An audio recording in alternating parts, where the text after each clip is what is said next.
Артынан жүгірмеймін. Ерке Есмахан Райыммен айырылысты дегендерге жауап берді. Оның бастамас бұрын каналға тіркеліп, лайк басып, комментарий жазуды, қоңырау белгісін басуды ұмытпаңыздар достар. Артынан жүгірмеймін. Ерке Есмахан Райыммен айырылысты дегендерге жауап берді. Танымал әнші Ерке Есмахан ел арасына тараған Райыммен айырылысып кетті деген әңгімені неден шыққанын айтты. 5-ақ күн болды, инстаграмда болмаған едім. Неге жоқ жерден у-шу өсек айтып күйеуімізді екеуміз ажырасып тастағансыздар. Құдай сақтасын. Туысқандар, достар жайлап хабарласып бәрі жақсы ма деп сұрап жатыр. Негізі сондай жаңалықтарымен өміріміз қызық екен. Жігіт пен қыз кезде ұрсу дегенді бас тартпай ой әкет ететін едім. Тоқтата алмай. Неке қиып жанұя болғаннан кейін ұрсу дегенді ұмыттық. Құндылық қазір басқа. Алла тіл көзден сақтасын.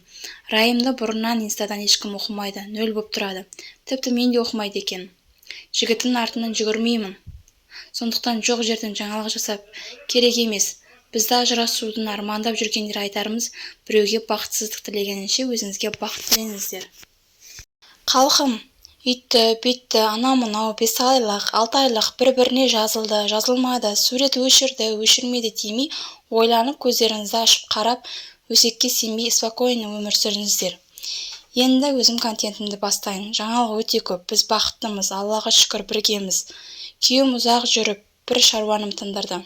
Қуанышымда шек жоқ, шүкір. Алла жазса жақсы жаңалықтармен бөлісетін боламын деді Ерке Есмахан инстаграм парақшасында. Соңына дейін тыңдағандарыңызға рахмет. Лайк басып, комментарий жазып, қоңырау белгісін басуды ұмытпаңыздар достар.